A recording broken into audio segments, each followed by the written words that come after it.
But switching up the conversation a little bit, like I think something that is really cool that you do is the Welly-Maker. Yeah. And I kind of just want to dive in, like, how did the Welly-Maker start? How did you learn about Charitywater? Yep. And, you know, how much have you raised on that stuff? I did some research on that, I can tell you. So it basically started, I was just listening to, I used to listen to Bill Simmons' podcasts, and one of the episodes he had, Scott Harrison, who founded Charitywater, was on, and I listened to the episode and I was just like totally moved. And I had the same experience. Scott had this story that really resonated with me because he was a club promoter in New York, and he was doing a lot of work that was helping people with disposable income spend that money, right? And so that like really relates to me, what I'm doing in the DFS space and whatnot. And he felt like he wasn't really doing anything that was contributing to the world. And I was like, yeah, I'm not really doing anything that's contributing to the world. Like ultimately when I make, and I've had like a lot of issues coming to grips with like what I do for a living. Cause you know, at the base level, I'm like, you know, taking money from someone else who's competing. Right. And obviously the business stuff is different and whatnot, but like the professional DFS playing side is like, okay.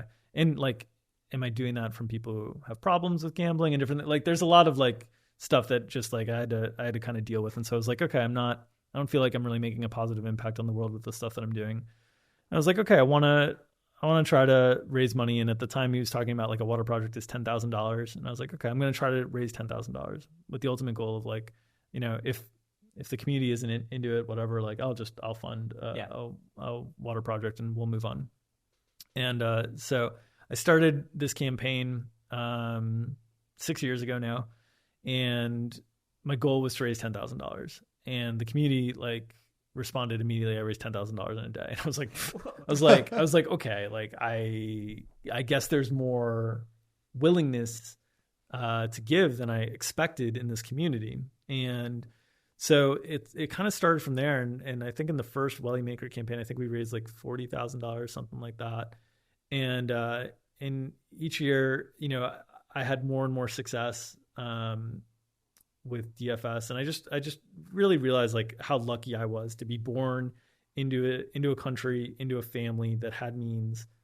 Clean water, clean drinking water was never a concern for me. It was never on the radar. Like, there's a lot of great charities that, a lot of great causes that I'd love to support. I'd love to support more stuff in education. But Charitywater itself, their goal to have 100% of all donations go to water projects. Their goal to be transparent and give you information about where your money goes, and give you updated information on like coordinates and pictures of the well or water system, however they build it. Like, to keep you engaged and invested in the experience is just so good. And that's what I wanted. I wanted a partner that I felt like if people gave to, they'd feel good about it, right? Like, I didn't want a partner that if people gave to, they'd be getting hounded like every year with pamphlets of like, hey, give again. And we didn't tell you what we did with the money, but like we still would like some more money. And that's kind of the model in charity. And I think it's one that makes people feel not invested and not part of the process. And Charitywater seemed to do that. And the more that I got experience with them over the years, the more that has played out. We've now done 6 Welly-Maker campaigns, and we've raised over $600,000 in total. My goal is to hopefully raise over $1 million in the course of my lifetime.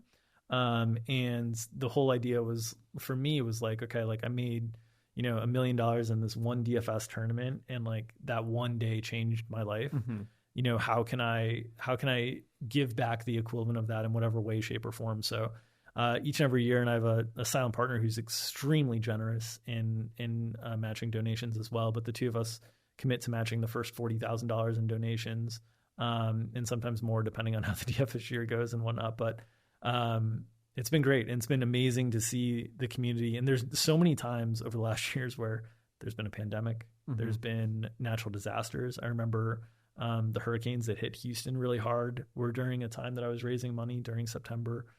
For a campaign. I just remember there's so many different causes that, you know, could captivate people's attention, and in different years, different things. I mean, this year economically is a lot different than last year for a lot of people in terms of being able to give and different things. And each and every year, like, people keep showing up and keep supporting. And that part is really cool. And a lot of people will give me credit for for like the campaign and stuff. And really all I do is I set up a web page. I worked with somebody at Charitywater. They set up the web page. They tell me like it's live, and then I tweet about it. Like I do nothing, right? Like I'm not doing anything for the charity other than like using my platform. But it's been really cool to see people want to show up, and that feels really personal, and that feels like people wanting to show up for me as much as they do the charity, and that stuff's super cool.